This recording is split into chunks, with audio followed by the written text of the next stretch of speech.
Good evening, and welcome to the Barefoot Bay Recreation District regular meeting, June 22nd, 2021. To begin the agenda, we'll first of all have a thought for the day, and let's take a moment to remember all of the military who have died giving service to our country to keep us free. And let's also remember the police and firefighters and the health workers who work every day to keep us free and to keep us healthy and safe. A moment of silence, please.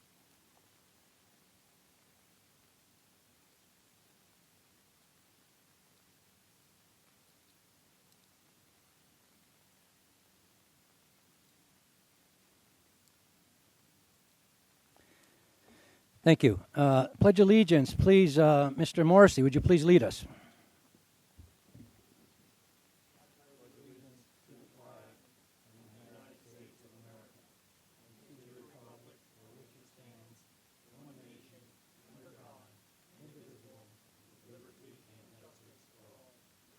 Thank you, sir. Mr. Gruno, roll call, please. Mr. Nugent. Here. Mr. Gruno, present. Mr. Morrissey. Here. Chairman Mino. Here. We also have for the record John Coffey, our community manager, Stephanie Brown, our district clerk, and our council, Cliff Reppinger. We also have Matt Getz here, who's property services. Mr. Chairman, we have a quorum. Thank you, sir. Agenda, additions, deletions. I have one addition to the agenda. I would like a motion to put as 12H, a letter to Wells Fargo, reference the branch bank closing. I'd actually like it as a motion, and if we would. Move to write a letter to Wells Fargo. Second. Mr. Morrissey, seconded. All those in favor, say aye. Aye. Opposed? Thank you. Presentations and proclamations. Barefoot Bay 50th Anniversary Celebration Proclamation. Ann Manzo, would you come up too, please?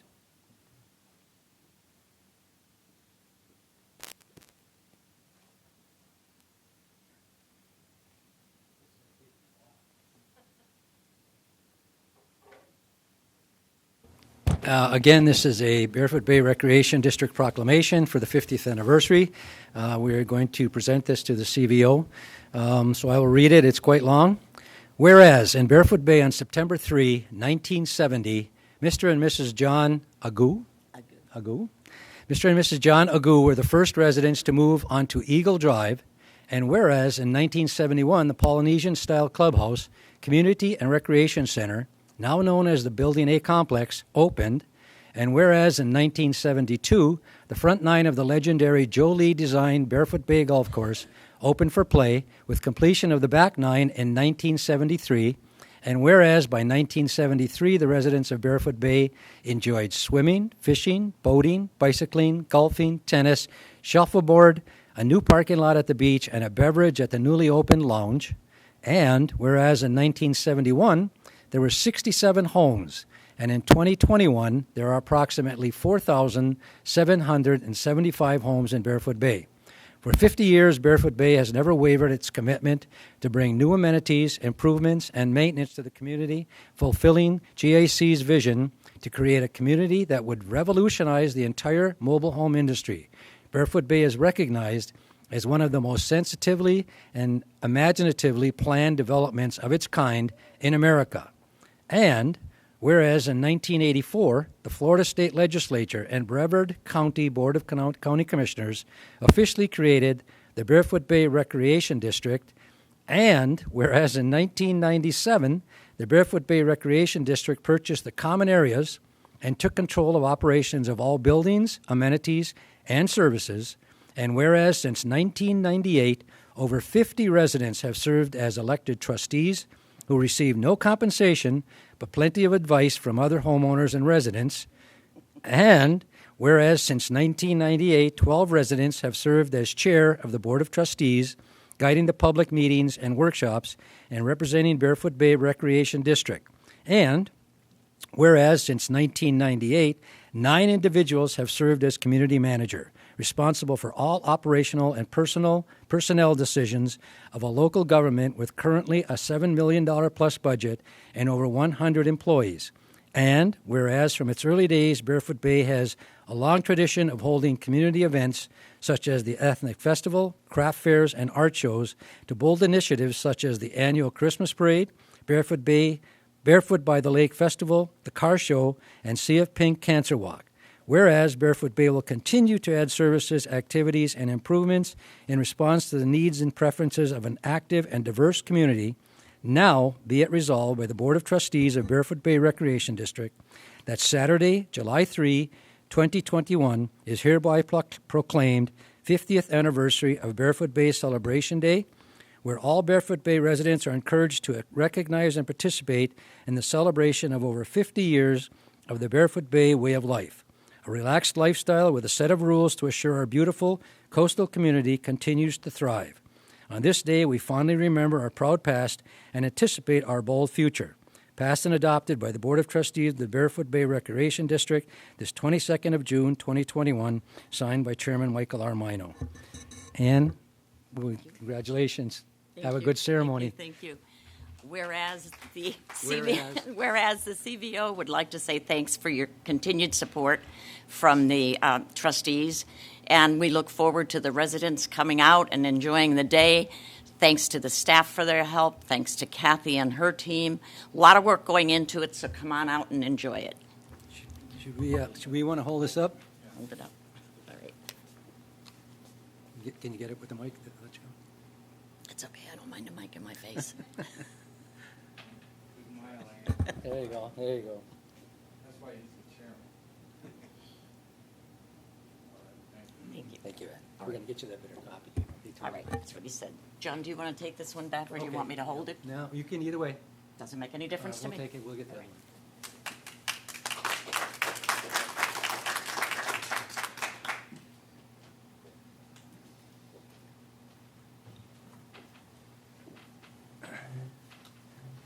Whew. Okay. Approval of minutes. Any additions or changes to the minutes? Mr. Chairman, matter of record, the original draft minutes that came out had Mr. Loveland listed as being in attendance. The minutes I will sign tonight, that has been corrected. Yes, thank you. So these are the minutes dated June 11, 2021. I would need a motion to accept the corrected minutes as presented. So moved by Mr. Nugent. Do we have a second? Second by Mr. Gruno, was it? Yep. All right. All those, any discussion? All those in favor signify by saying aye. Aye. Opposed? Approved. Thank you. Treasurer's report. Mr. Nugent, please. Treasurer's report, June 22nd, 2021. Cash balances in the general fund as of June 14th. Petty cash is $2,500. Operating cash in banks, the MB&T operating account, is $530,625.66. Interest-bearing accounts, the money market has $2,150,206.58. The SBA reserve account has $699,579.29. Total interest-bearing accounts, $2,849,785.87. Total cash balances in the general fund, $3,382,911.53. Daily deposits were $33,179.53. Assessments received $28,805.53 for total deposits of $61,985.06.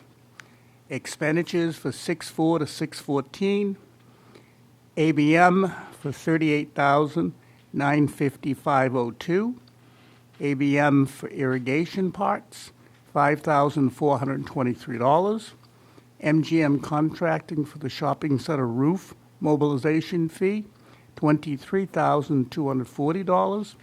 Insurance for our fourth installment was $36,908.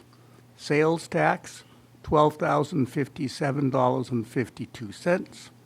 Payroll taxes for pay period ending 6/6 was $17,675.68.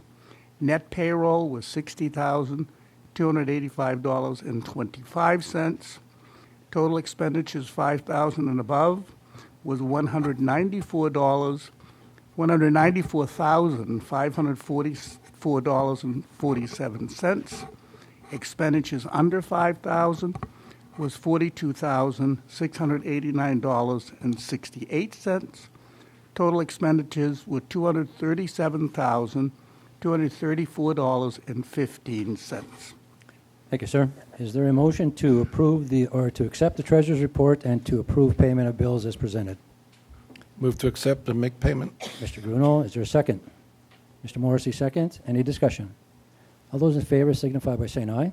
Aye. Opposed? Motion carries. Oath of office. Who is doing this? Steph is going to? Okay, Mr. Amos, please. As you all know, Mr. Amos was appointed to the board at our last meeting. He will serve the last, I believe it's almost a year and a half of Mr. Loveland's term. Okay. So you're going to raise your right hand and repeat after me. I do solemnly swear I do solemnly swear that I will support, That I- protect, and defend I will support, protect, and defend the Constitution and government of the United States the Constitution and government of the United States and the state of Florida, and the state of Florida, that I am duly qualified to hold office under the Constitution of the state, I am duly qualified to hold office under the Constitution of the state, and that I will well and faithfully perform the duties of trustee and I will well and perform the duties of the trustee, on which I am now about to enter, so help me God. of which I am now about to enter, so help me God. Bishop. Thank you. Thank you. Thank you very much. Thank you.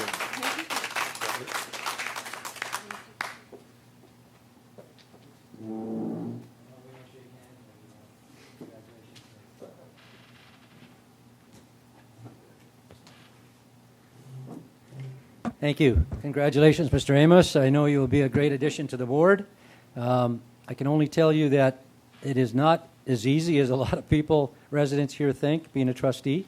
And it takes a lot of work sometime, but one thing I think we've always tried to impress on everybody, because we have quite a few new board members, if you don't understand something, just ask the questions, because there are a lot of things we don't understand, and we have to keep asking the questions and discuss those things so we all know what we're doing. So, again, I think you'd be a great addition to the board, and I welcome you, sir.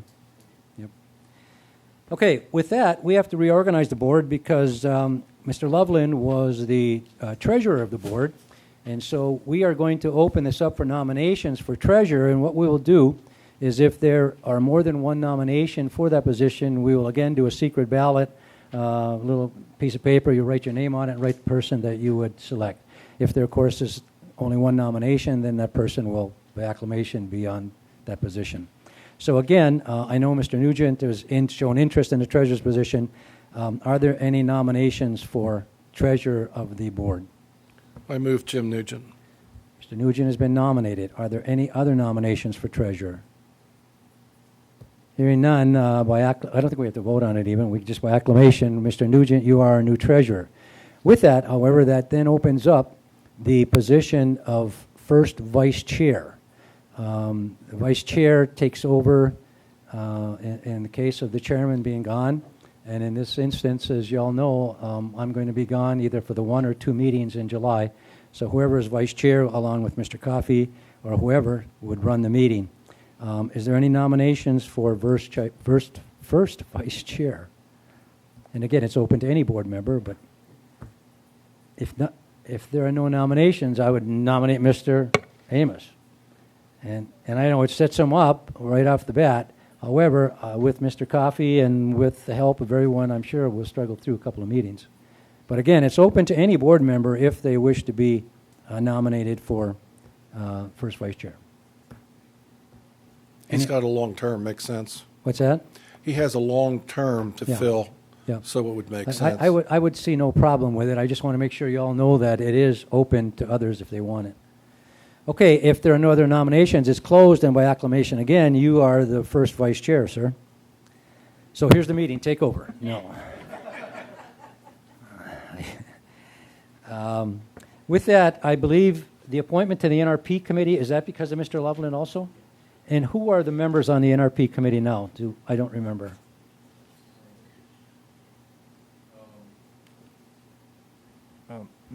Mr. Chairman, yourself, and Trustee Grunell. Trustee Gruno. And so we need one other member of the board to be on the NRP committee. I mentioned a few months ago, I consider this to be, although we only meet once or twice a year, I consider it to be one of the most important committees that we have. So again, we need another, of you three, we need another member to be on the NRP committee. Mr. Morrissey would like to be on it? Very good. Anyone else? Mr. Morrissey, you are now on the NRP committee.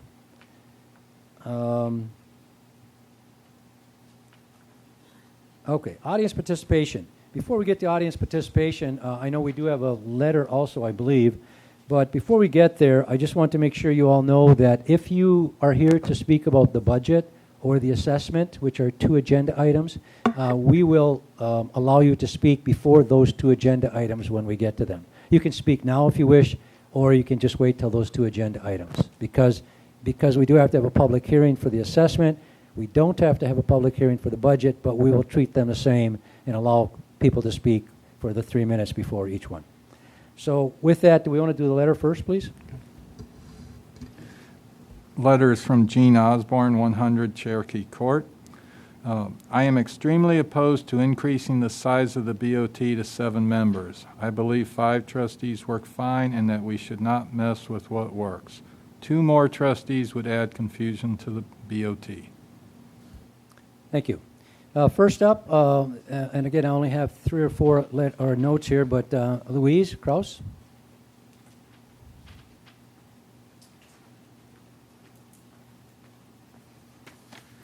Louise Krause, 808 Sappadilla Drive, Barefoot Bay. Thank you for the opportunity to speak.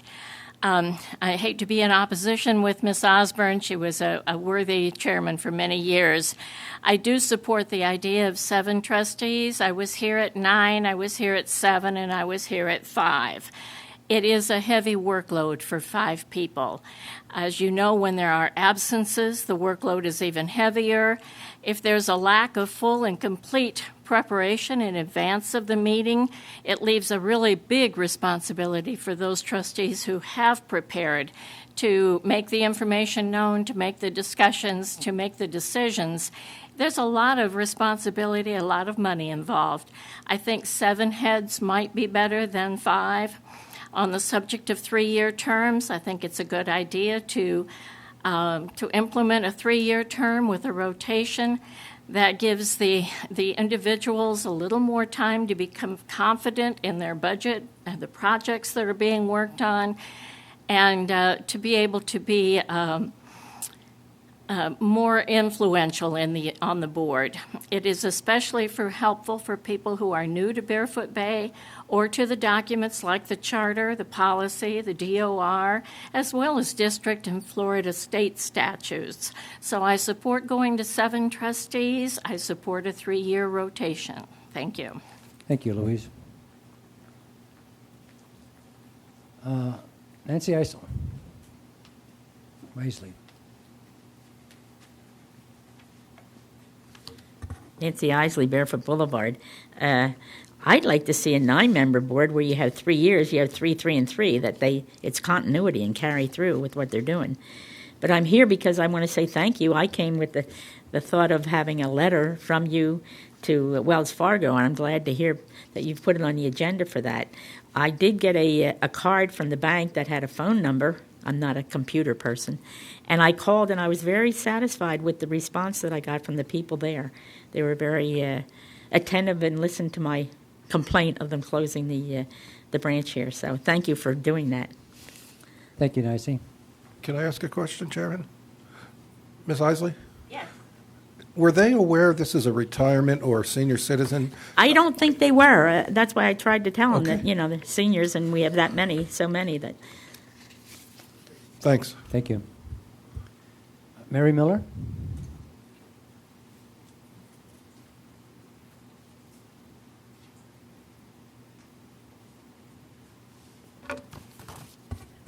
Mary Miller, 906 Jacaranda Drive. This is just my opinion. I didn't like the last week's meeting. It was terrible. First of all, when you're reading the nominees, who they are, some of them didn't win. When you get to a certain person, you shouldn't give their life history. They're just as good as the other people that were nominated. You shouldn't say this is good, this is, I'm not going to have this on the board because they were on before. If the people wanted them, they would have been elected. That's not true. They tried. They worked hard. Also, I think the flip of the coin, as far as I remembered, it always was out here. Then whoever those people were that were nominated, they got to stand there and see that coin. Okay? And also, I just don't think it's right. I just think you ought to give people a chance, no matter what. And also, if these people were nominated, this bugs me. If you're interested in the Bay, I've been here 20 years and I do a lot of charity work for the Bay and my clubs. If you were nominated that day, why weren't you here?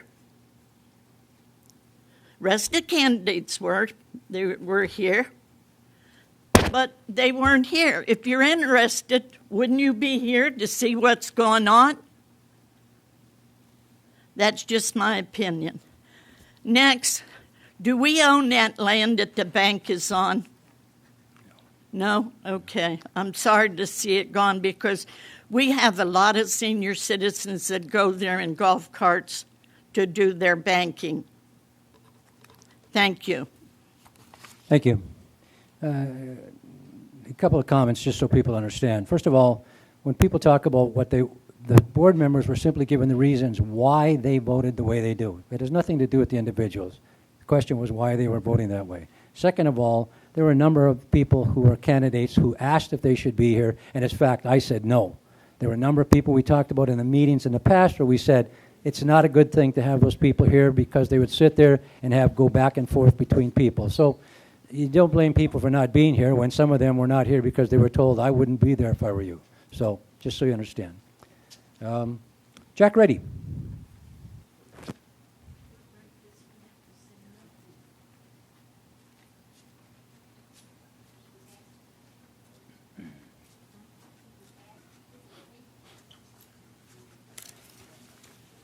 Jack Reddy, 806 Tamarind Circle. I'm speaking in behalf of myself plus an officer from the CVO who has been called away on medical leave.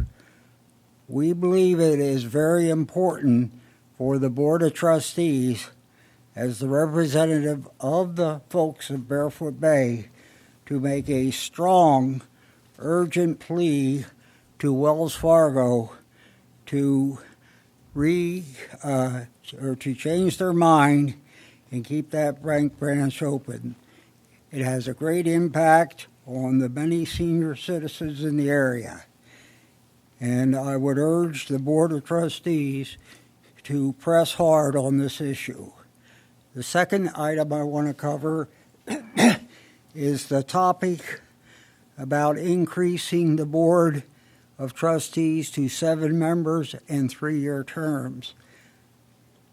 I could be persuaded to go along with the 3-year term because I think it is needed so that everyone who becomes a new trustee gets oriented, gets their feet wet, and can really participate.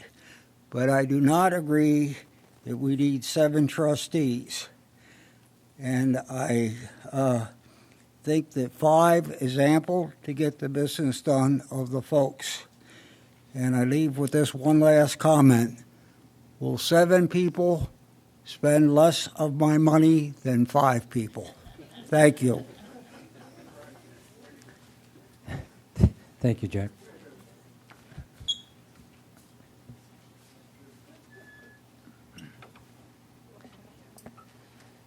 Unfinished. Oh, I'm sorry, Dick, sure, go ahead. Anyone else, by the way, I'm sorry. Yeah, Richard Lepage, 1037 Royal Palm. It was at one of the meetings, I can't remember, maybe John cleared us up, about a large corporation coming in here and buying property and selling it. Now, this affects me because a lot of people know what I've been dealing with next door to me for about 6 years. I mean, I power washed the place so they don't get written up. The guy died probably 6 years ago. The children never transferred the property to their name through probate and all that stuff. And now with this going on, I know what happens. Some company come in there. I know a lot of work needs to be done in the place because I've been inside there. They had to be really rebuilt. And they come in and they check the hot water heater, and I've heard nothing else about it. It's at 1039 Royal Palm. And I've talked to Rich Armitage about the situation.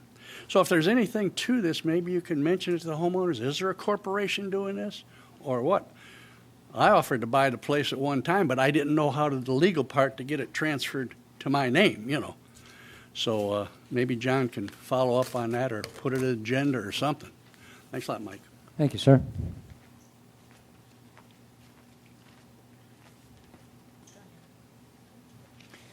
Okay. I'm sorry. Oh, I'm sorry. Hi. I'm sorry. Hi. Give your name, Wait in the please, and wings. your address. Miriam Shapiro of Units for Lease, and we have a property at 432 Barefoot Boulevard. I'm coming concerning 401 Raven Drive in Barefoot Bay. I have two issues, one of which 401 Raven Drive was purchased under county tax relief, and the previous two owners let the bill run. I think you all may know about it or what have you, and no running of ours, but all of our community resources have been shut down because of this property. That's one issue, but the main issue is the bill that has been run up by previous two owners should not be on our financial responsibility. I'm sorry. This is a property you purchased? Yes. Okay. Yes. The association still has a bill from two previous owners.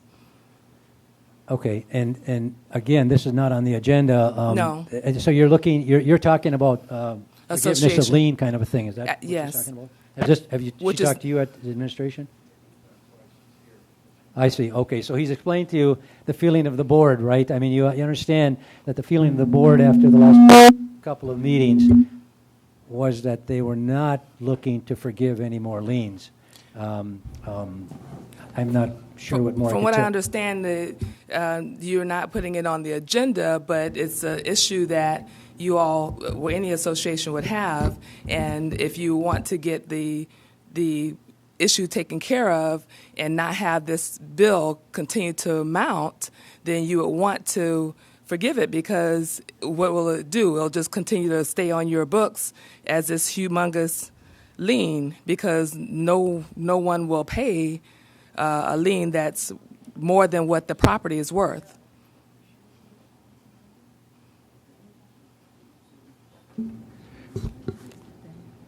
I can step in.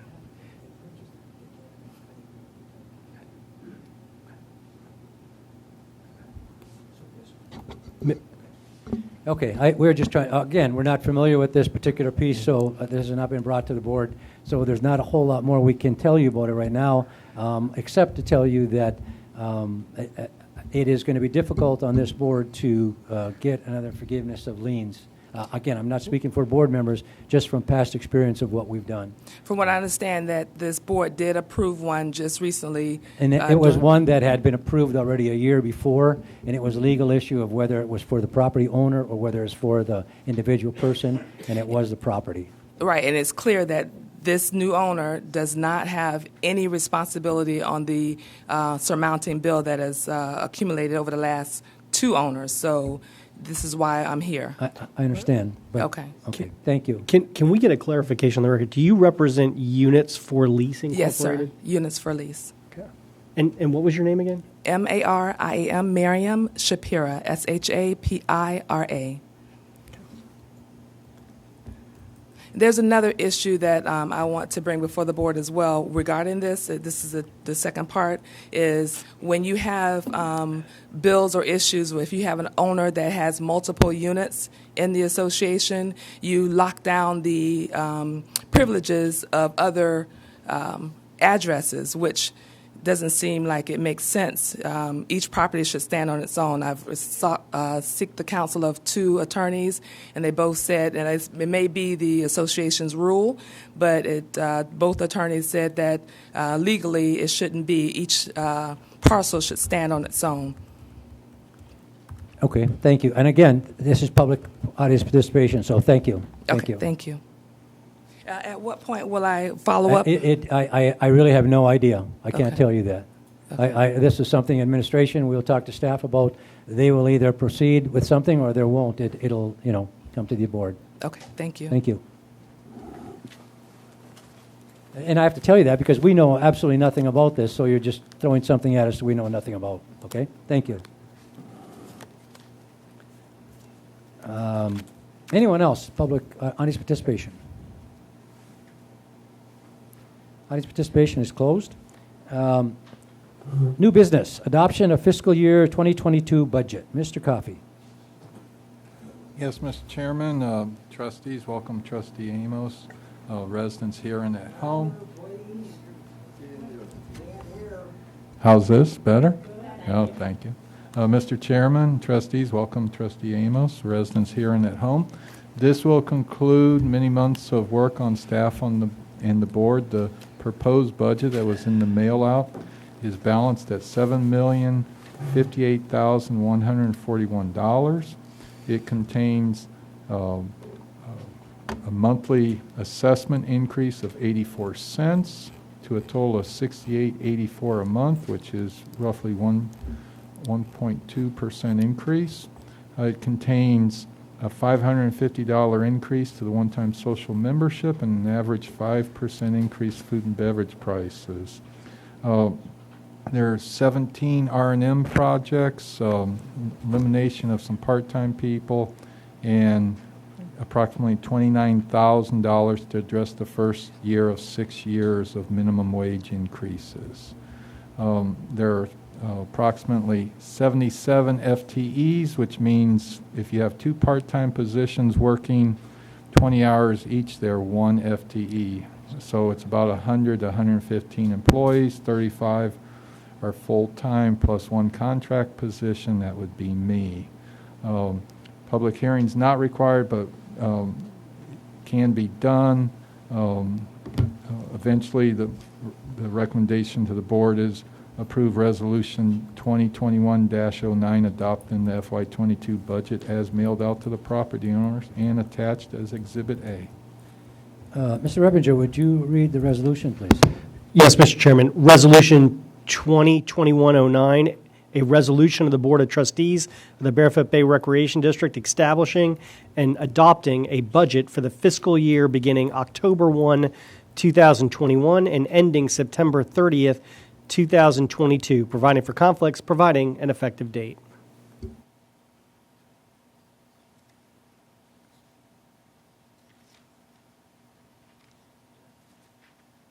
That's it. You don't read the rest of it, right? Just that. That's it. That's all that needs to be read. Yep. Right. Thank you. That's what I thought. Yeah. Sorry. Okay. We need first thing we do is need a motion, please, to approve the recommendation, approve the resolution as presented. Motion to approve. Mr. Gruno, is there a second? Mr. Nugent seconds. We have discussion. Is there anybody from the audience that would like to make any public audience participation? Comments about the budget? Hearing none. Trustees, comments, discussion, questions? Good budget. Again, I know we've talked about this a lot, and Mr. Coffey has printed it many times, and I've written about it, but I think we started working on this budget probably in December of last year, and so it takes a long time to go through it, put things in, take things out, understanding what we're going to do. So again, I congratulate staff in getting this done. Any other comments, discussion? All those in favor of the motion signify by saying aye. Aye. Opposed? Motion carries.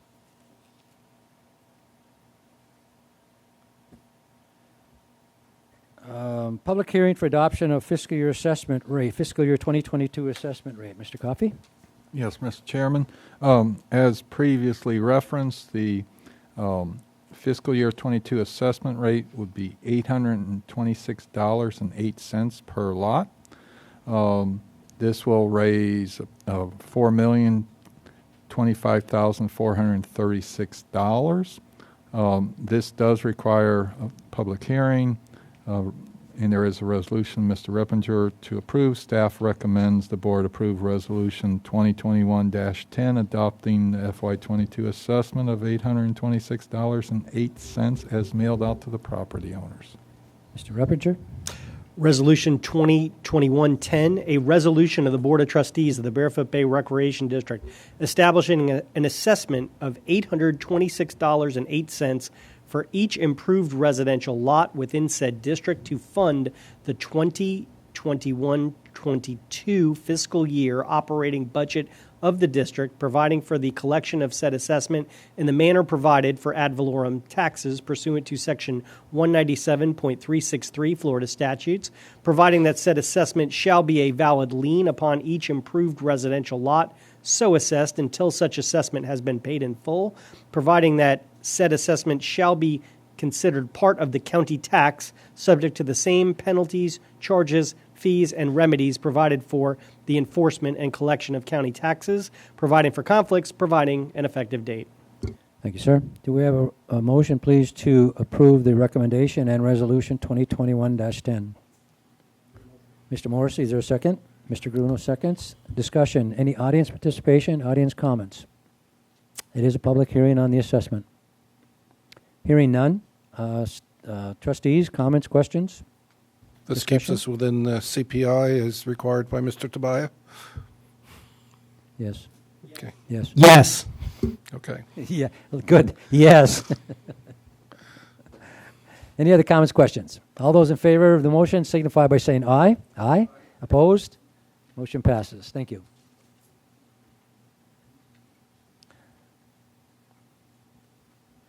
Shopping center lease for Building 1, Unit 6. Mr. Coffey.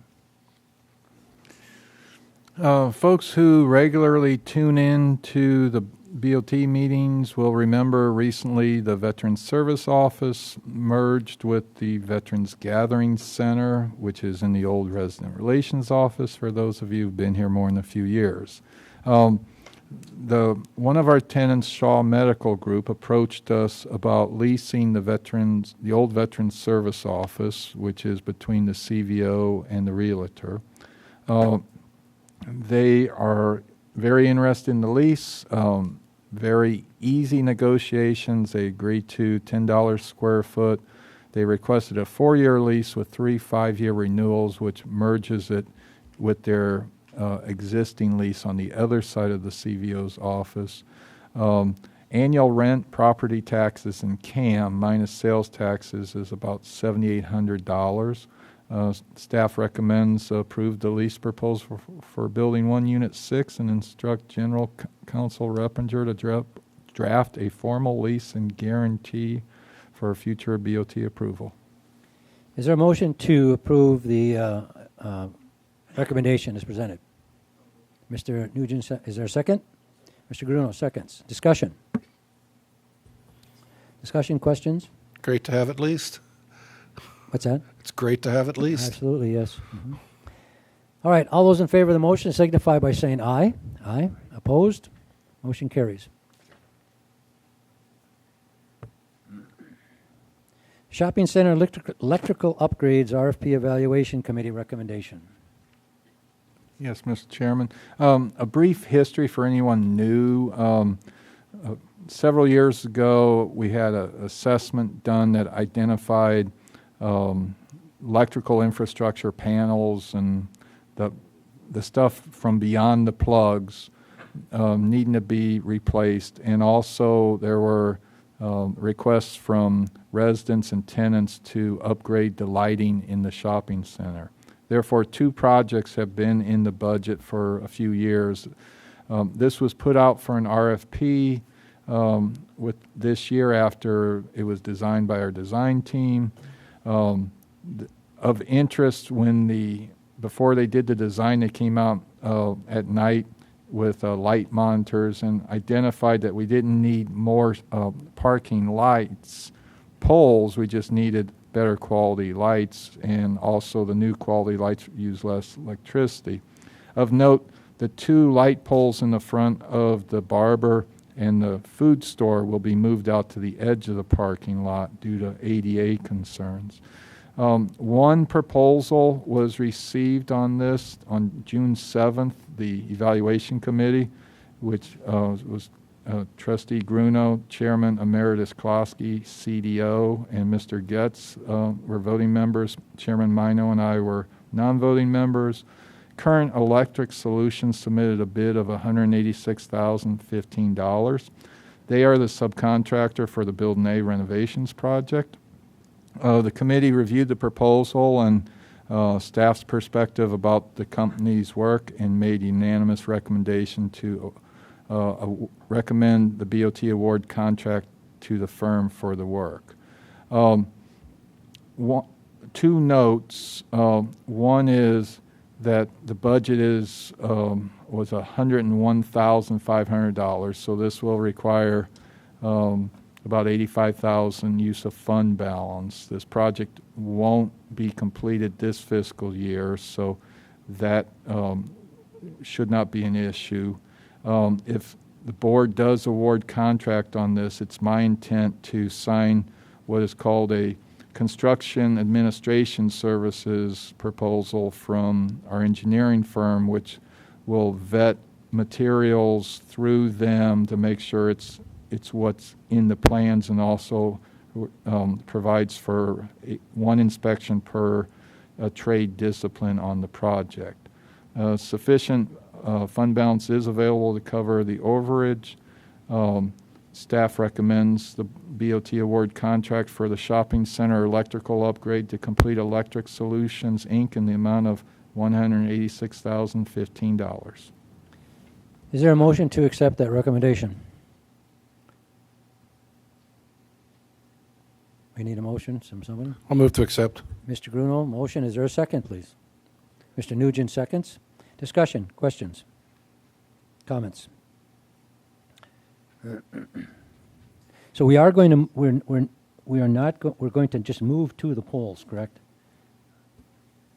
Correct. Before we were going to add polls. Yeah. Well, the initial thought of the tenants, residents, and staff was we needed additional lighting. We did not realize how inadequate the existing lighting is there. Part of the lighting test, a majority of the brightness of the lights is actually going up versus going down. So they will install more low energy focus lights that go down instead of bleeding outward. Okay, thank you. Other questions, comments?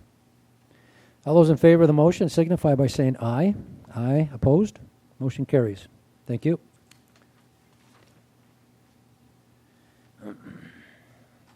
Confirmation of approval of proposal for Building A fire and smoke detection hardware installation services. Part of the Building A renovations project, as most folks realize, is a combination of a kitchen expansion, a complete renovation of electrical infrastructure, and new HVAC system. Historically, we have contracted with a company called ADS for monitoring and maintenance repair of the smoke and fire detection system. Said system had to be disassembled at the endpoints of the detectors at the start of the project. Recently, upon site inspection of the area, the company informed me that they did not realize the extent of the project, and they made the claim they did not remove the detection system. I can't confirm or deny who removed the detection system. I have my opinion, but I'll keep that to myself. They are our maintenance company, so switching horses midstream would be excessively delaying and probably cost more. So they submitted a proposal to test the existing wiring and reinstall hardware as needed. This proposal came in just under $15,000. As most folks familiar with Barefoot Bay know that I have the authority to go up to $7,500.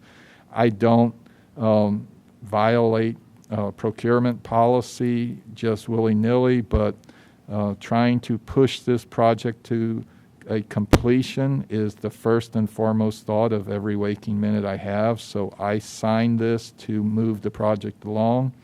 I received an email just late today that they anticipate being able to start the installation mid next week. Therefore, I asked the board to confirm my actions of approving the smoke and fire detection system services in the amount of $14,688.18. Do we have a motion to accept that recommendation, please? Mr. Morrissey, is there a second? Mr. Nugent seconds. Comments, questions? If they start next week, will it make it by July 3rd? The inside of the building, no, because in my manager's report, I will tell you about the latest quirk in this project. But the hallway and the restrooms will be open. We will be doing something called a fire watch, which is an acceptable practice of the fire marshal's office, where we have a staff person positioned in the hallway. They will walk the hallway every 15 minutes and sign a form stating the building's not on fire. That is what you have to do to have a commercial building open if a fire detection system's not operational. You know, this Building A project, I mean, you almost have to smile a little bit. Every other day we have a new, this one and then the one you just sent us the other day, things going on there that delay it and unforeseen things that come up. I wrote about this in the upcoming tat a little bit as a joke, not knowing these two things were going to happen. And I made a joke about, you know, if we ever get Building A open, however, we're doing all these other things, and I list them all.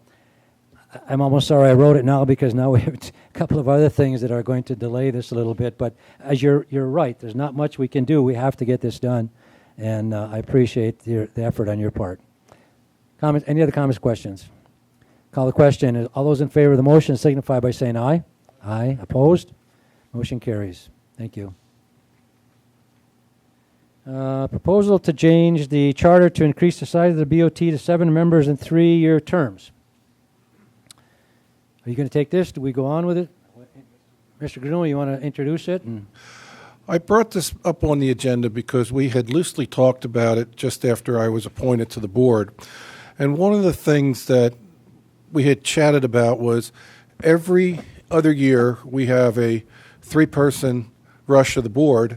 And what I noticed in the 4 years that I've been here, one board makes a decision, then we have the 3-person rush, and then that all goes out the window and nothing gets done. And so my thought was there's got to be a different way that we're not always fully replacing a quorum every other year. So my thought was 9's a lot of people. I think it could become a food fight real quick with 9 people. 7 would be interesting in the fact that you'd have 2, 2, and 3. You would, if you went with 3-year terms, you would never have the entire board turning over at the whole time. And so I brought it up for a couple reasons. One, if we did need to put it out on the referendum in November, time is coming short with that because that has to be approved by county commission. The other thing is it also gave Cliff a little bit of time to give us a rendering on maybe what the appropriate move would be. And then the third would be maybe even try to take the pulse of the community or take the pulse of the board to see if this is something we want to do. I think it's important that we do things like this every so often. Back at the workshop in March, we had a constituent ask about paving the walking trail. And we discussed it as a group, and basically I'll use the term we had real no appetite to take on that project. So I'm kind of bringing this up here to say, is this something we want to work a little bit more on, or is this something we just leave to the wind and move on? Thank you. Again, this was one of the things that I actually ran for the board on. I'm of course familiar with 7-member boards. I worked with them my entire career. There are three reasons I brought up back then that I thought 7-member boards were, and 3-year terms were really appropriate. Number one, if you have, and you have to take this in the right vein, with 5 members, it's very easy to have a 3-2 board develop. Very, very easy. In the past, we've had boards that come here where 2 members have been on the outs, so to speak, with certain board members, and they could propose the greatest projects there were, but sometimes they just were not listened to because that it was too easy to get that 3-2 consortium against them. With 7 members, it's simply 2 more minds, 2 more open minds to discuss things, to look at things, and it gives a lot more input so that it's harder to form those kinds of consortiums. That's number one. Number two, the majority of the board thing is very important. I especially talked about this before I ran, that when you have a majority of the board elected every other year, what the board did the previous year can be overturned by the new board coming in one meeting. And that's just not right. Now, some may say that's a good thing. I don't believe it's a good thing. It happened this year.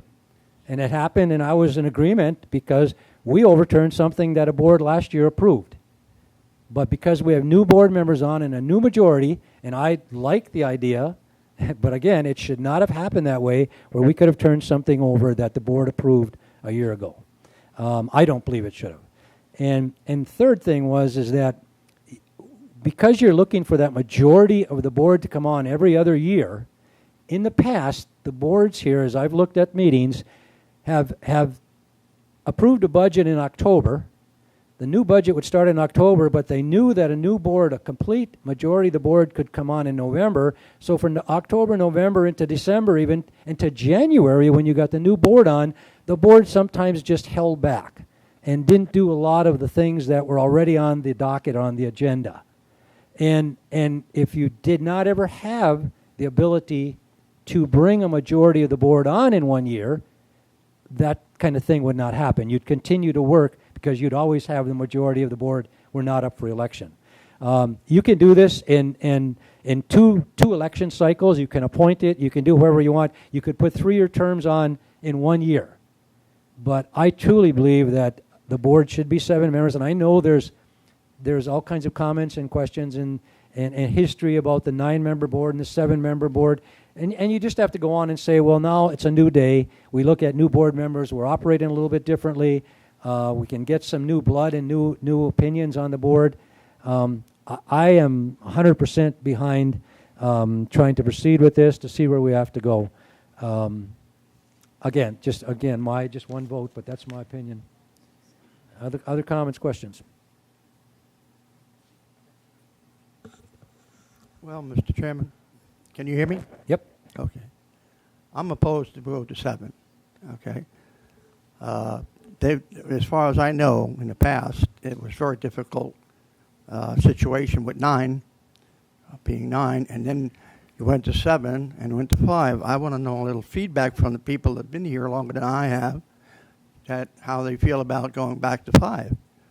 I think it should be put on a referendum to see what the debate, the community feels, and not leave it up to personal thoughts. Okay. Yeah. And again, there are people who were on boards before, and people quit boards. They did all kinds of things in the past years, and some may like it and some may not. Again, I think we have to look forward and go on, and what do we think is best. You have to remember also, if you don't go to 7-member boards, you can't go to 3-year terms.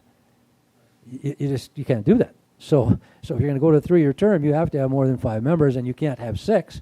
So it's either go to 7-member terms, 7 board members, and 3-year terms, or you stay the way we are. And it's possible that the board would not want to proceed, but I just don't think, for those reasons I gave, that I think it's much more efficient with 7 members on a board with 7 individuals.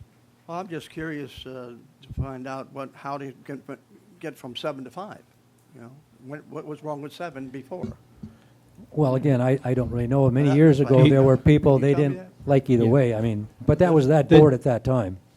Mr. Chairman, so not to go too far astray on the history, but what happened was in 2007, the district asked the legislature for a special act and the legislature's passed House Bill 1157. That bill specifically provided to go from 9 to 5. In doing that, we implemented that through a step down, going from 5 to 7. Going from 9 to 7 to 5 in 2 election cycles. So this board ran with 7 members for a 2-year period in between election cycles, I believe. So that bill specifically allowed for that. Logistically, in order to go back up to 7, you couldn't default back to that bill. The district could put a referendum out right now to go back to what the initial constitution is under 418, which is 9. If you don't like 9 and 7 is the number that you're comfortable with in terms of seeking 7, the logistic process is you need to have legislative support for a special act to allow you to do that.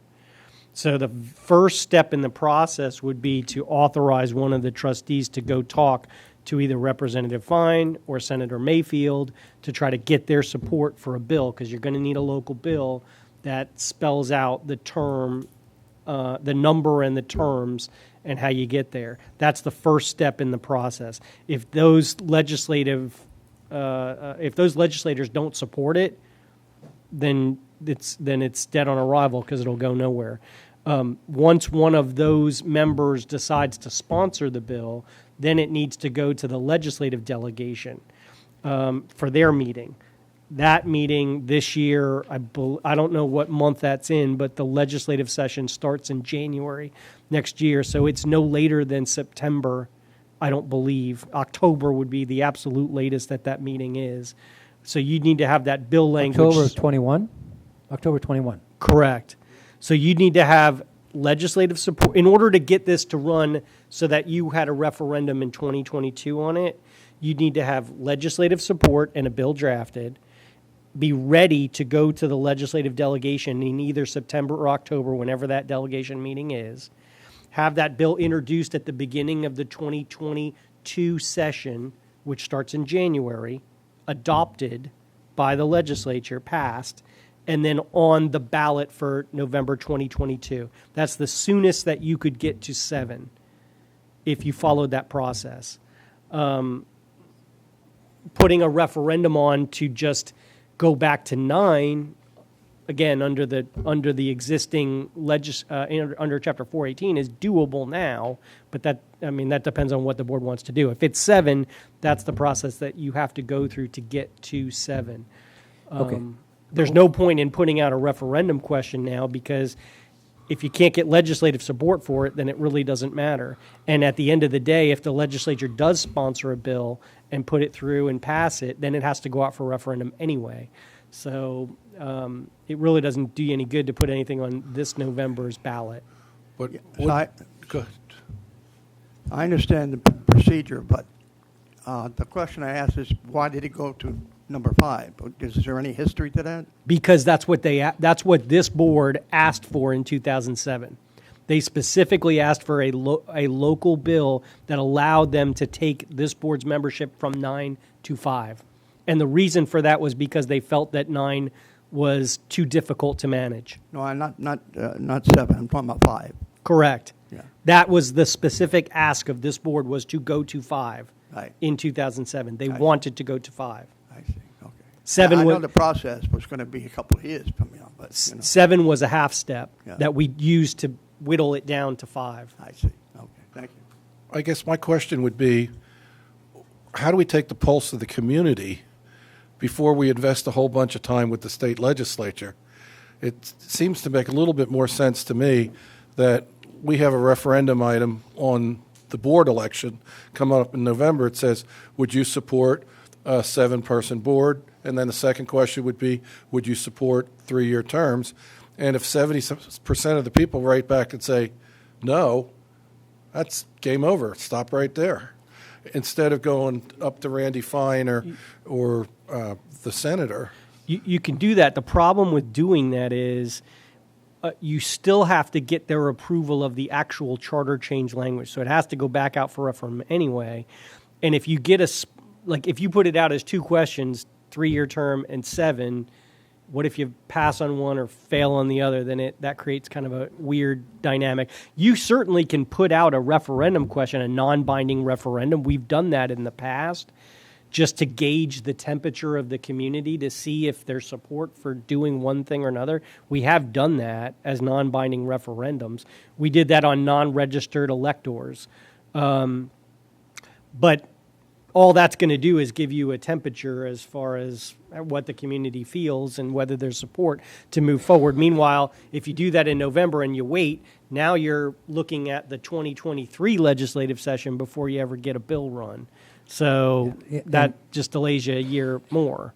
And to go out and get that kind of a straw vote, I mean, I understand what you're saying, but if you took a straw vote right here in this meeting right here, just the people come to our meetings and they said, no, we don't like that, but we only have 20 people who show up at a meeting ever, are we going to then say, well, geez, that's what we think the community wants? So if we put out some kind of a straw vote and 100 people send back or 200 people say, no, I'm not in favor of that, you don't get that kind of input from residents as it is until you get to an election. I wouldn't put too much stock in something like that. You're going to have people against it and you're going to have people for it. If we ever go to do this and we get a legislative approval and we put the bill out there, it's up to us then to go out and educate the community as to why it's a good thing or not, or why we put it out there, why we want 7 members, why we want 3 years, or the kinds of things that we talked about that makes it just so much easier to do business here.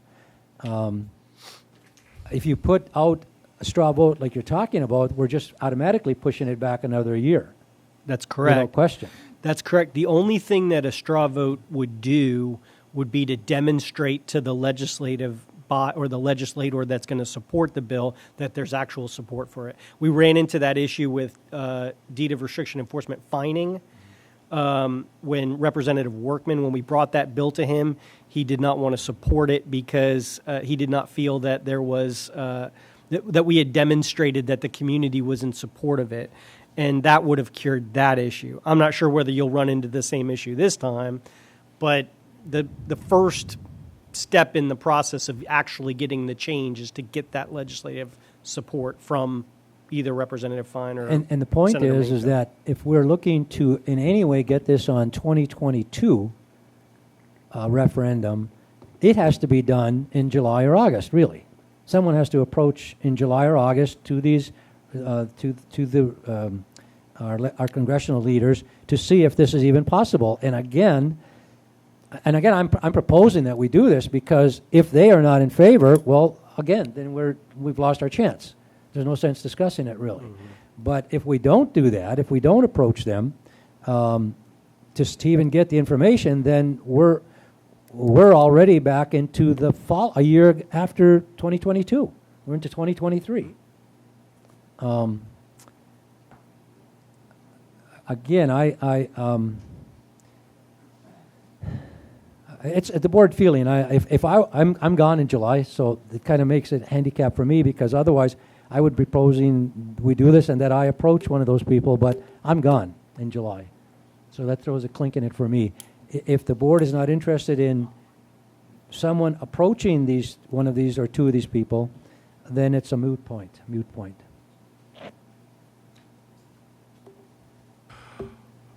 If I were to make a motion, I would move, and I know this is contrary to Cliff, I would move that we get a non-binding referendum item on the ballot for November, take the pulse of the community.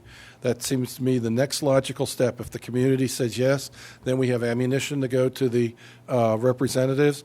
If the community unwaringly says absolutely not, game over. And then you know exactly where you're at, and you've got a valid set of figures because, like you said, Chairman, sending it out in the mail, Facebook, and at AOL and all that crap, you're going to get crappy numbers back.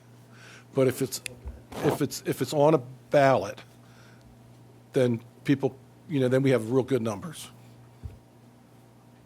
Say something here. I think if you did this, if you send somebody to talk to Mr. Fine or whoever it is, that has to be done now, right? He's going to have some kind of decision for you, whether he's going to accept it, go for it, or he wants some more data from our residents. That still gives us time to get these advisory questions or the straw poll on a November ballot to see if the people or our residents are going to support that or not. But the first step would be to go to Mr. Fine and get it with him. And then we can still have time to put it on to the advisory questions, onto the ballot, and see what the residents want to do with it. I don't think we're going to be go to Mr. Fine and say, he'll say yes, and then you have to do it. We just need to get him on board first to see if he'll take that. And then we could still do this non-binding advisory question. If it passes with our residents, then we're in the loop. The next step, he takes it to the legislature. So it's just, to me, a couple steps there. But your first step has to go get Mr. Fine or the other one, I forgot her name. Mayfield. Mayfield, and see if they're on board with it at all. I think that's, Mr. Amos, I think that's an excellent point. I guess that's what I'm trying to get at, too.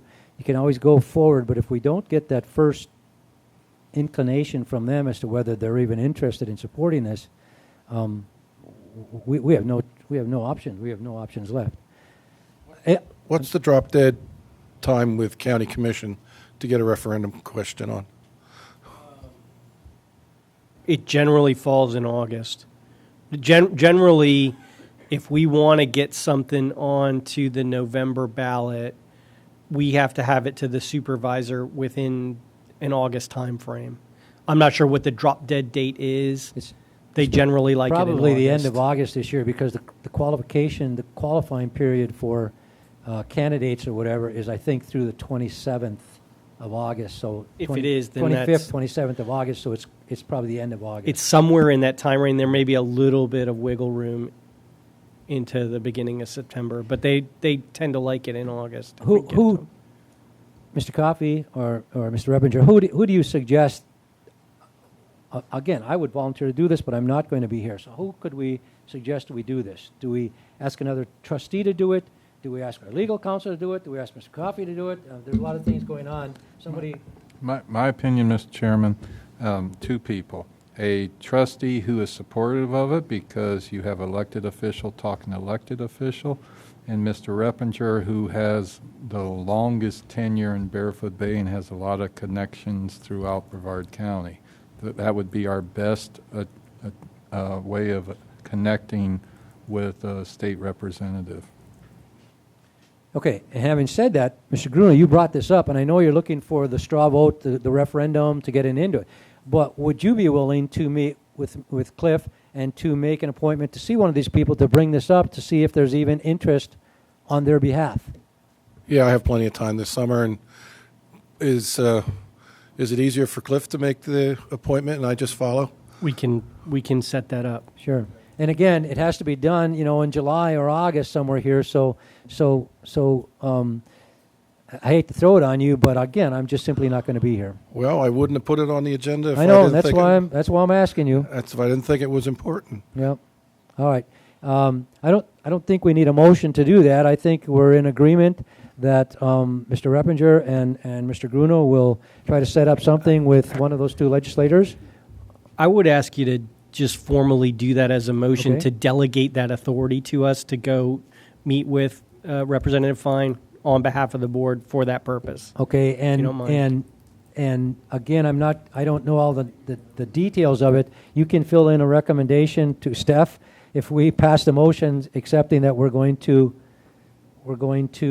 approve our attorney and or our legal representative and one of the BOTs to meet with Mr. Fine or Mr. Mayfield about the 7-member 3-year term. Yes. Fill it in, right? Is there such a motion, please? Mr. Nugent made it. Is there a second? Seconded by Mr. Amos. Any other discussion? Again, I think this is very important to get that first step in and see where we are. All those in favor of the motion signify by saying aye. Aye. Opposed? Thank you, gentlemen.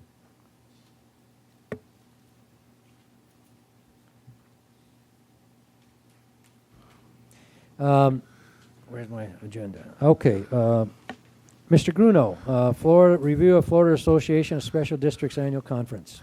Okay, last week, Mr. Morrissey and myself went over to Orlando for the Florida Association of Special Districts. We were there Tuesday, Wednesday, Thursday. Chairman Emeritus Klosky, he got there for Wednesday, and then on Thursday, Mr. Coffey joined us for a lot of the education that was going on over there. Next slide, please.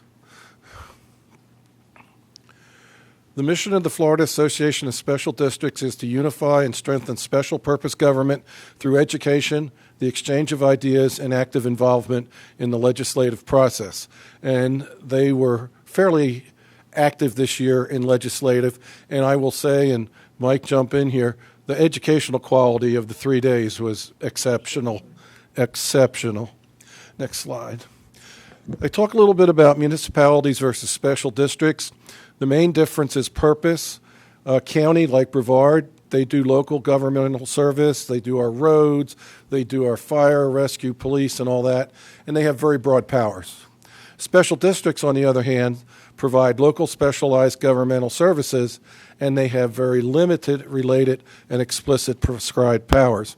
If you go to the peak of the week, last week, Mr. Coffey had a list of the government services that would come under municipality and county. We're going to be this small little set of people that are special districts. Now, Florida has 1,700 of these, and that's quite a number. Many of them are fire and EMS. Many are library, the ports, mosquito districts, water control, community development. There's some places that the roads are special district, many hospital special districts, and then other groups that provide unique services. What we found out is, what did they say? There's only 2 recreation districts in all 1,700. Next slide. There was a major impediment in 2021, and that was COVID-19. FASD now has a full-time liaison to the legislature up in Tallahassee, and that guy is really sharp. And what he was saying was it was difficult to get any face-to-face time in Tallahassee. They had 40 senators. They limited it to 5 minutes. They had to go down to the Civic Center, and they had virtual back and forth. And he said they never even had a picture of the person you were talking to, and there was a half-a-second satellite delay, and it was just absolutely miserable. And the representatives would take the legislative folks on a one-to-one basis, but social distancing and a mask. But they said this year was tremendously difficult to speak with the legislature. Next slide. So one of the things that one of the classes we went to was responsibilities of the special district attorney. And guess what, Cliff? You're doing fine. Routine contracts, sunshine compliance, they were really fussy about that. We're going to come back and talk about, yeah, you're right, Mike? Yeah, sunshine was a big deal. Ethics compliance, review agendas prior to making public, and attends the meetings. And they also spent a lot of time talking about looking at agenda items. And the takeout of that lecture was the best attorneys proactively prevent issues rather than trying to fix a mess. And so that was a really solid session. Ethics, this was kind of interesting. Just because you can doesn't mean you should. And if it causes you to pause, stop and rethink. Call your attorney. Call your ethics officer if your organization is that big. But just because you can doesn't mean you should. Then I went up to the mock media news release, and their big thing was, it's not if it's going to happen, it's when it's going to happen. And the number one rule is all microphones are hot. And then avoid shooting from the hip. If you don't know, don't speculate. And then certainly maintain control. Well, nobody wanted to go first, and they had people that were playing the roles of the news. So I embellished the story of the alligator eating the burglar here in Barefoot Bay. Well, didn't know I was going to light a fire, but it was fun. And what was really pretty interesting was the rest of the folks added on to the story and they said they interviewed the gator, and the burglar tasted like chicken. So anyway, another one of them was how to run a successful board meeting, and they really were fussing about get the agenda 7 days out, and each of the items should be staffed. And you'll notice on the agenda, on the one we just did for the Board of Trustee terms, it said staff is looking for direction. If you look at some of the other ones, it'll say staff recommends approval. And so the items should be staffed. You should have strict time limits for public participation. And this is the one that they fussed about from 3 different angles: sunshine, ethics, and legal. If an agenda item is added at last minute, always err on the side of extended public comment. And they just, how many times did they say that, Mike? The extended public comment if you add an agenda item. That was a couple times. They were adamant about that, yeah. Sunshine law, transparency is a must. Severe penalties in Florida. And there was a little bit of talk about Sebastian. There was a little bit of almost a coup down there. And no conduits or go-betweens. So in other words, if Bruce is out on the golf course, you can't send Steffi out to golf with him and say, hey, I want to know what you're thinking on the next issue, and then you come over and tell Jim. And so they were really pretty fussy about you really cannot have conduits. And I think one of the things that made last meeting very messy and difficult is that the board members didn't have a way to pre-chat anything, pre-talk about any of the candidates. Audit and financial reporting, transparency is a must, and two-step review recommended. They reviewed a couple cases where municipalities had one person that got, yeah, that was pretty good, wasn't it? The one person was responsible for the receipts, responsible for the invoices, and responsible for paychecks going out or checks going out. And it got, what was it, 51 million? 54 million. That was quite the story. Change or charge. This was an interesting article or interesting lecture on what do you do with the opioid crisis. And we now have a lot of fentanyl, heroin, and different stuff coming up and over the border. What they were talking about was if you charge them and incarcerate them, there's going to be a high failure rate. But she had a lot of studies, and she was talking about change. And what they have is several group programs now where they'll rent a house and have 6 or 7 people and a caretaker. And apparently these are extremely successful. The reason why it showed up at the conference was some of the municipalities were starting to ban group homes for opioid recuperation. So what they were trying to do was just get it across that these have actually proved out to work very well. And then this was a little game called Mission Possible. And basically what they were doing was they wanted you to figure out what's your personality type and what kind of a work group would you be in. So, for example, if you're an absolute perfectionist, you probably shouldn't be a paramedic because you're going to spend so much time waiting on the right solution, somebody's going to die. Okay? On the other hand, if you got somebody that's going to be in building services, maybe you want that perfectionist in building service. So that was kind of fun break. Oh, yeah. Yeah, you.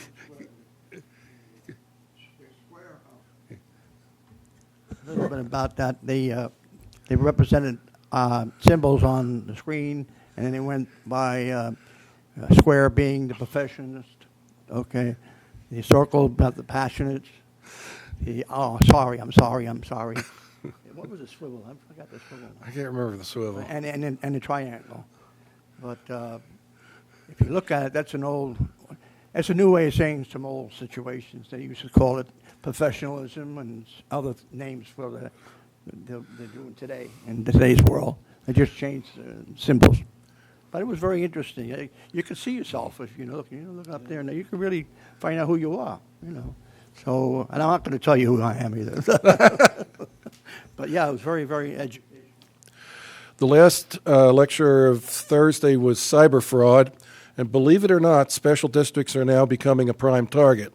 They did not have fine things to say about our legislature and our governor on this because our state legislature requires special districts to post a lot of information on websites.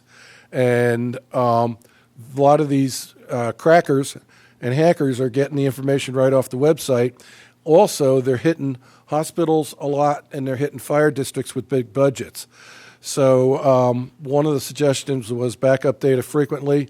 If you have a dinosaur IT person that's still doing things the way they did 20 years ago, they should have been fired 20 years ago. In other words, a lot of these hacks are coming in places where they don't have up-to-date IT. Staff education, and that was basically don't click it. In other words, if you look at it and it doesn't have the right ending at the end, if it has BUF at the end or TV, it's probably a hack. Staff education. I think, what'd you say, we have 39 computers that you've got to keep track of? And then always update your malware and virus. That was a really good program. Last but not least is the legislative audit review. You'll notice I have audit in black. In January, when I went to this class, it was a legislative audit. I guess they got a lot of crap about it because it's now a legislative review. And the House of Representatives, the Speaker of our State House, probably has an axe to grind with special districts, and we're not sure what it is, but he believes that some of the hospital districts and some of the fire districts are spending well beyond their means. So they appointed the appointees by the governor, Senate, and representative. FASD went over and gave a lecture, and they said, damn, that was so good, why don't you be our liaison? And so fire has to submit theirs in 2022, hospital and water 2023, and mosquito in 20 and 24. And what they did was they're going to have some standard questions, and instead of us having to go out and get another auditor, whatever one that Charles is now using, as long as they answer the standard questions, we don't have to go out and get a new auditor. That was nice. That was, yeah. And last but not least, Chairman Emeritus Klosky was awarded the Certified District Officer Award, and he's been working on that for several years. He achieved that last year, but since they didn't have the award ceremony, he came over on Thursday, and it's an extremely solid program. And if you reelect me to the board, I'll take it and finish it too. Thank you. Thank you, sir. Good information. Next on the agenda, any questions, comments? Go ahead, Mike. Or money well spent. Good.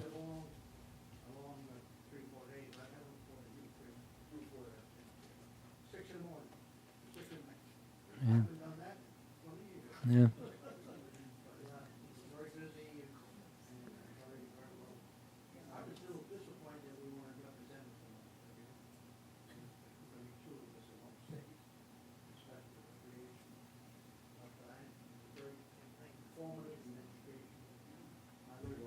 I'm hoping with only two of us, we fall off their review radar. Okay, thank you. Next on the agenda, Wells Fargo branch closing. As we all know, we all got the letter, or most of us probably got the letter from Wells Fargo saying they will be closing. I believe it's the 26th, I think it is, September 22nd, 24th, 26th, something like that. We wanted to bring it on the agenda. We have a letter here that has been typed up and to Wells Fargo for me to sign. I'll read it to you, and then I guess we can just have some comments and questions if you'd like. To Wells Fargo, Montgomery Street, San Francisco, to whom it may concern.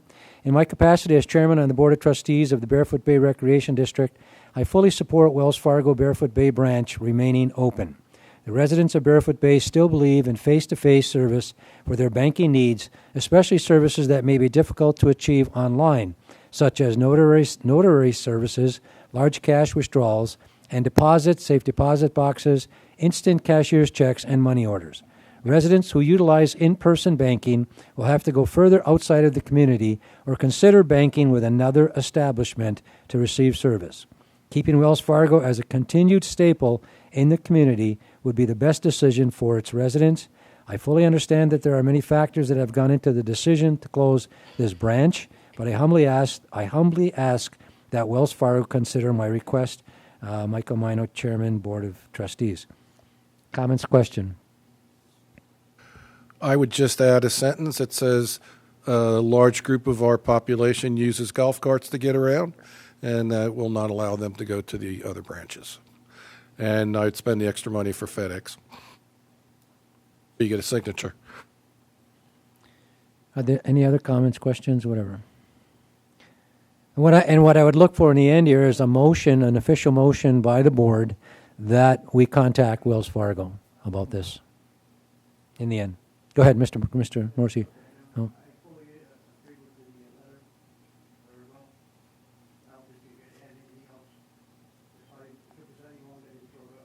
Mm-hmm.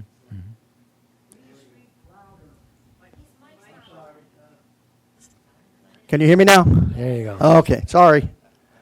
I just said that I agree with the letter. It's very well written, and I think we couldn't add anything more. And I make a motion to send it. Motion has been made. Can we have a second? Second by Mr. Amos. Any other comments, questions, discussion? Again, I don't know if this will do any good. As I mentioned before, I'm from Michigan, and in the Upper Peninsula of Michigan, the number one bank was Wells Fargo. And, we're not that large up there, but they closed every single branch in the Upper Peninsula of Michigan. And the closest branch we had was in Grand Rapids or Detroit, which was 450 some miles away. Yeah. Okay, all those in favor of the motion signify by saying aye. Aye. Opposed? Motion carries. Manager's report. Assessment update as of June 17th, BBRD had received approximately 99.8% of budgeted receipts. Of note on the attachment that the trustees have, June 17th figure includes the 2020 tax deed sale proceeds. Resident relations update. Today they had a busy meeting. 4 old business permits, 2 are approved, 2 are tabled, 14 consent permits all approved, 8 other permits approved. Next meeting will be July 6th at 9 a.m. in the administration conference room. Violations committee meeting this Friday at 10 o'clock. 9 cases are on the agenda. Next meeting is July 9th at 10 a.m. Food and beverage is busy making final preparations for the big 50th anniversary celebration on July 3rd. It'll kick off with a golf cart and bicycle parade at 11, and we have a lot of clubs participating. We'll have speakers at 2 p.m. on Lakeside Lounge. The Barefoot Bay song being played as the 50th anniversary cake is cut. And we have a special events permit, so the grill will be smoking with hamburgers and hot dogs, along with music and beverages. It'll be a great day for all. Special note, July 4th operation hours. The lounge is open noon to 9 p.m. with hot dogs and boxed lunches, and 19th hole will be open 8 a.m. to 2 p.m. with hot dogs available. And if folks are wondering why we're not going full bore out on July 4th, we pay our staff double time on the holidays, so we try to be frugal with personnel costs. Property services. Once again, somebody hit the fountain out front, so we cleaned that up and serviced it. Beginning preparations for painting at Falcon Drive. Addressed the leaks at the shopping center that were related to construction. A little later, I'll have a picture showing half the roof completed, half of it with a temporary roof in place. That temporary did have a few minor leaks. Did some stucco repairs at 19th hole. Monday morning, property services staff came in to a sewage backup at Falcon Drive. I won't repeat comments made by staff that day, but they have a new sewer clean out to prevent that. Replaced 300 feet of roped light behind the lounge, worked on the beach water pump, replumbed sinks in the 19th hole, repaired the light in the shower at pool 1, installed outlet, building aid to facilitate food and beverage, completed the installation of the veterans kiosk, and replaced junction boxes at outlets and switches. If you wonder why I read it line by line today, I keep hearing folks say we're not getting anything done in Barefoot Bay. So I just wanted to show you, those are the minor day-to-day things that it's done in a 2-week period. Golf and Pro Shop, this is the summer busy season, so irrigation pump shaft and rebuilding of the packing boxes is underway. The course aerification will be on the 5th and 6th. We're in weed killing season, so there may be yellow and brown spots. Waiting on projected start and end dates, permitting for the scoreboard relocation. Landscaping will come next. Cart barn is again waiting for a survey to apply for permitting. Junior campus started. Realized probably should start a little sooner, so date times have been adjusted. Tournaments, the July 3rd, July 17th, junior golf. All that information is available at the Pro Shop. Shopping center re-roofing project. These pictures were taken last week. The picture to your left shows half the roof completed, and the other part, the dark part, is where a temporary roof was in place. It's all been in place, and they've called for the final inspection on that. Some folks have questioned why we're not replacing the flat roof on the Holy Cannoli Paradise Planner RJ building. The picture on the right shows because there is no flat roof. A third of the building is angled shingles on one side, a third of the building is angled shingles on the other, and there's a curved roof on the top, not a flat roof. The vendor mobilized for the tower replacements at Building A. And once the weatherman calls for a couple days of dry weather, they will start that project. My favorite subject, Building A renovation project.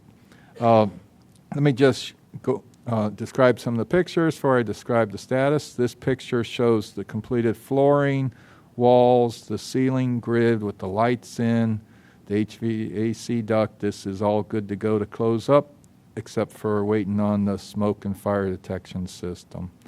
This next picture shows the relocated CCTV fiber system in the custodial area, a lockbox, so no one can play games. And this shows the electrical and gas hookups where all the kitchen cookingware will go along with the finished floor. If you wonder what this funny looking wall is, that's just protective construction tear off of the stainless walls.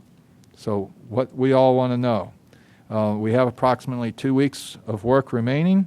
Unfortunately, what we thought previously, the hood exhaust pipe controversy about the lack of platforms has come out again. Those who follow this project closely will remember it was designed without platforms around the exhaust pipes coming out of the building. It was permitted with those construction plans. When the subcontractor who did the work showed up, he said platforms were required. We went back and forth with the engineering firm and the GC and the sub and came to the conclusion, for a host of reasons, it's not required. The above ceiling inspector comes by yesterday and says, oh, by the way, where's the platforms? You're not going to get a final approval without platforms. So the design team lead person is on vacation this week. So unfortunately, we've at a pause on the 2 weeks remaining. The positive aspect of this is we believe the platform issue will resolve itself within next week or so. And ADS has said they should be in the building mid-next week to do their installation, which when they're done, the final above ceiling fire inspection can be called. We can close that up. We can then start plugging in equipment and get the building open. And lastly,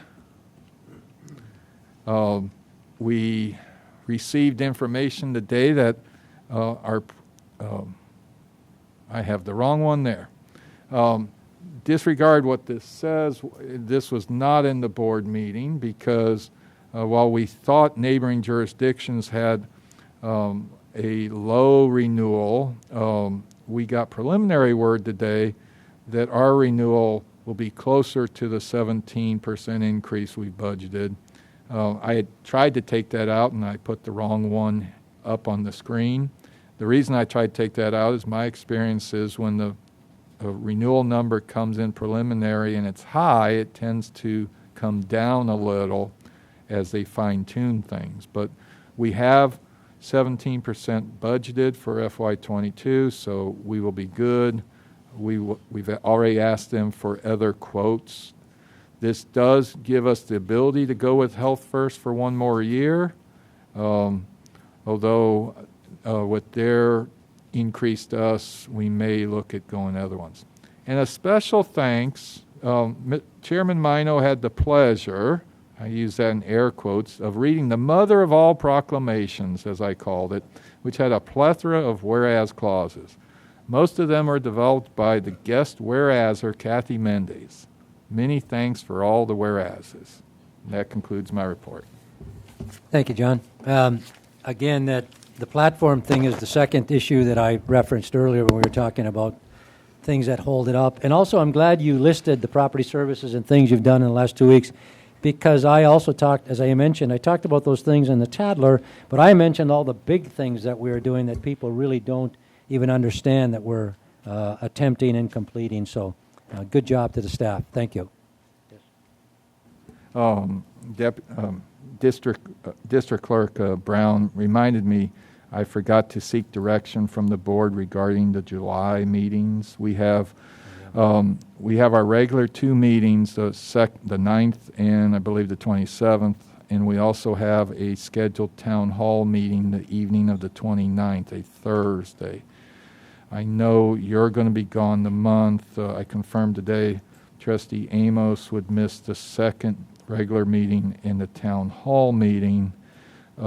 Staff at this point in our tracking of potential agenda items really don't have anything urgent within the next couple cycles. I talked with Mr. Reppinger earlier in the week, and at that time he didn't see anything absolutely critical to be on those meetings. I look for direction if the board wants to cancel one or more of the 2 meetings in the town hall. The town hall can be rescheduled later if it so desires. Yeah, a good point. John and I talked about this earlier a little bit, and I didn't know he had this coming up.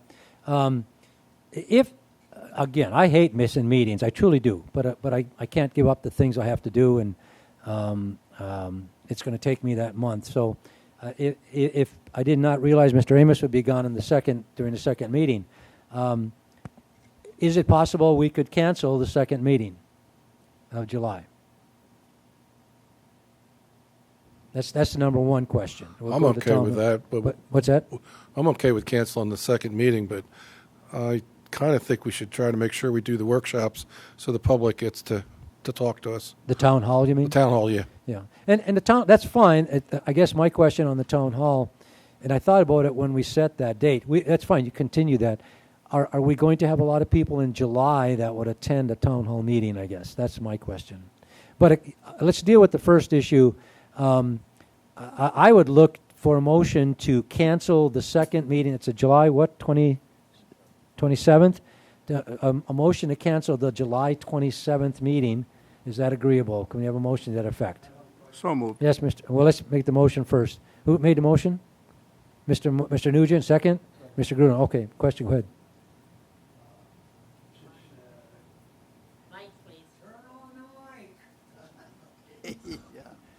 Since Mr. Amos is new to the board, I would suggest the council 2 meetings. Well, we have to have one meeting during the month. Do, okay. We have to have one. Okay. So we It do is have to on. have the one, so I appreciate the question, but he had suggested we cancel both meetings, but we do have to have the one meeting just so we can pay bills, do all the things we have to do. So any other questions, discussion? All those in favor of canceling the July 27th meeting, you said it was, 27th? All those in favor of that motion signify by saying yes. Aye? Aye. Opposed? Okay, motion carries. So we will meet the first meeting. We will not meet the second meeting. The town hall, gentlemen, it's up to you. I'm going to be gone, and I don't like missing it either, but it's what it is, so. Mr. Chairman, I think it's a good idea to keep it. Okay? At least you get the inflow of the community. Thank you. But is it my understanding Bruce is also going to be gone?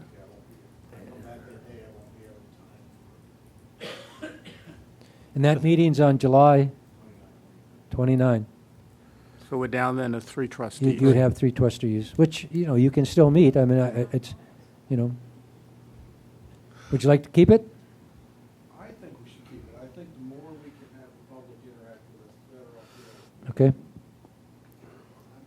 No problem? Okay. Consensus is we would keep it then. Okay. Anything else? Okay, attorney's report. Thank you, Mr. Chairman.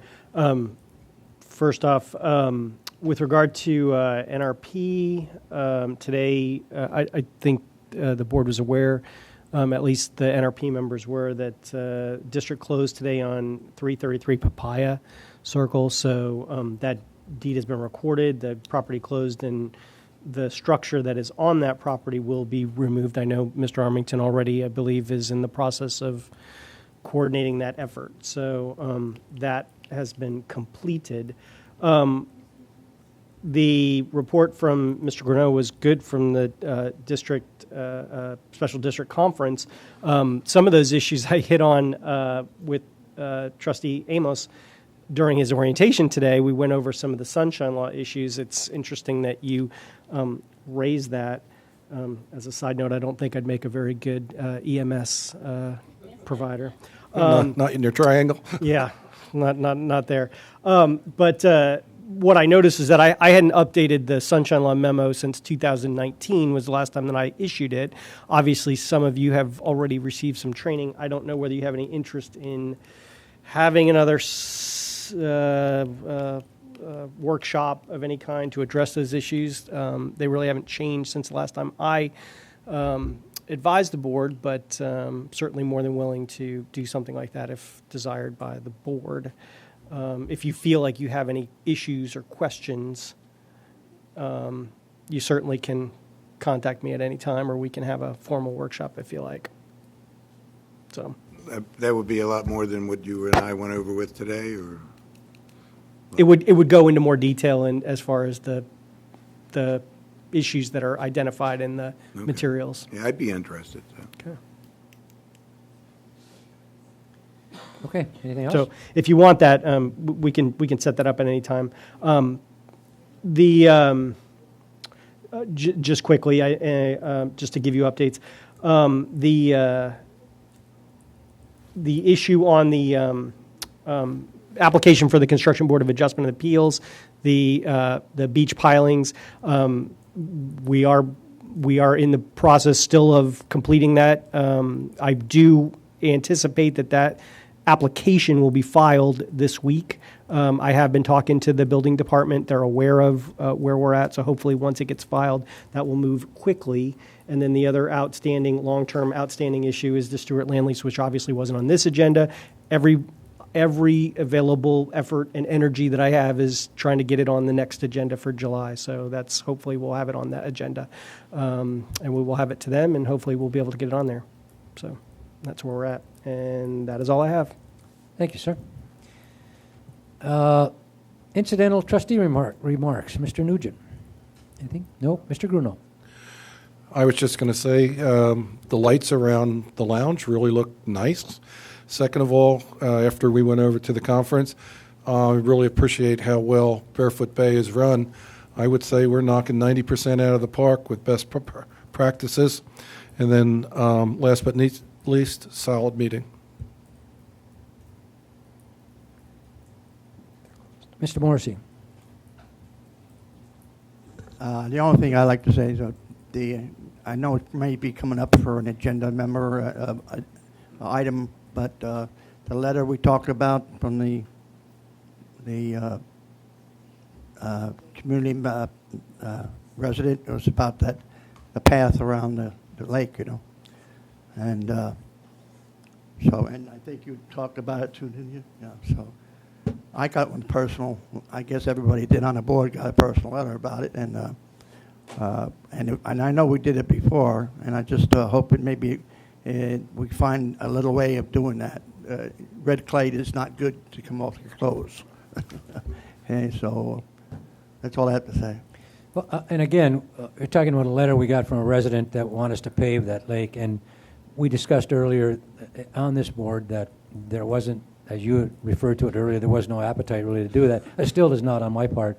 You can always bring it up as an agenda item. A board member can. I'm not interested in doing that, but again, another board member can bring it up if they think there's interest in doing it. I just don't see a need to do it, but it's up to something you could bring up later. Well, I just mentioned it because, you know, it's part of the community that, you know, my responsibility, I told I'd bring it up and discuss it in the board meeting. Thank you. Mr. Amos. Yes, sir. I'd just like to say a little bit here because I think there's a few people that don't know me. So hello, I'm Bruce Amos. I'm grateful to have being appointed to the vacant trustee position during that last BOT meeting. I appreciate this opportunity to work with the trustees and the staff on behalf of the Barefoot Bay community. As I said in my application, I don't bring any pet projects or agendas to the board. My main concern is to keep Barefoot Bay a great place to live for all the residents, no matter what their interests are, and using a realistic budget. A little history, my parents were snowbirds since the early 1980s. My youngest daughter and I finally, finally got a chance to visit at their home just before the turn of the century. I was impressed with what I saw. Over the next few years, I visited a few more times to check out the surrounding areas as well, and later brought my wife to see this slice of paradise. As we were looking to retire in a few years, my wife wanted to spend some time here to see the community in person. After she saw everything the Bay had to offer and how nice the people were, well, that was it. We were hooked. What really sealed the deal was our nightly walks around the neighborhood. See, where we were living, you really couldn't do that. So we did it here. We bought our house in 2009 and moved in at our primary residence in January of 2011. I kept a close eye on our community government over the years. It started with the HOA. I went to their meetings and I read their newsletters. And when I found out what the trustees were responsible for, I started following what they did and their elections. I began advocating for our community shortly after moving in here full time. In 2013, my wife and I went to an HO meeting, brought up the fact that a vote was to happen at the next county commissioners meeting to raise our water fees. It was the one that added that yearly increase to our water rates that will never end. At the commissioners meeting, I went to the podium and pleaded with them not to include Barefoot Bay in the $77 million bond issue, which was mainly for growth in the District 1. Our commissioner was from District 3. She co-sponsored that bill and included Barefoot Bay water treatment repairs in the bill. As you have noticed, my voice was ignored. But that has not deterred me from continuing to advocate for our community. I'm not the one to just sit back and wait to see what develops. If I need to get into it, I will. I did not apply for this position to be noticed or try to force my opinions on anyone. I did this for one reason. I want to help Barefoot Bay remain a pleasant and viable place to live for everyone. I plan on living here as long as the good Lord sees fit. And I will be representing the board on the morning golf tournament on their July the 3rd, as Mr. Mino here is on the injured reserve list. So. And I do have to do a special thanks to Mr. Coffey, for that heads up at the last meeting. Thank you all. Thank you, sir. And again, welcome to the board. We're glad to have you. Just a couple things. Having said that, welcoming you to our board. You are the first vice chair, so right away you have to run the meeting on the 7th or whatever that is in July. Huh? You're not going to be there for it? I'm not going to be here. No, nope. So you have one meeting you have to run, but all you have to do is say, bring up the item and go to Mr. Coffey, and he just takes it over. The second thing you have to do, Bruce, is you have to go in on Friday mornings, and you have to sign checks over $5,000 and any or contracts that may be there for each of the Fridays. They'll have to get someone else on the last week when you're not here if you're out of town. Treasurer goes in to sign checks, but anything over $5,000, the chairman goes in every Friday and signs checks and contracts. You are now first vice chair, so you can talk to Mr. Henley and Mr. Coffey, and they will tell you what you have to do. Okay? You want me to catch that last Friday? What's that? You want me to catch that last Friday for the check? If they can, he'll have to set it up with Charles or whatever, yeah. It's something that I do every single Friday, so. That's checks from the contracts, July meeting. That's it. I will be gone July. I'll be back in August, so I would look for a motion to adjourn. Any other good of the cause? Nothing? Steph, nothing? No. All right. A motion to adjourn, please. Mr. Morrissey, a motion to adjourn. The meeting's adjourned.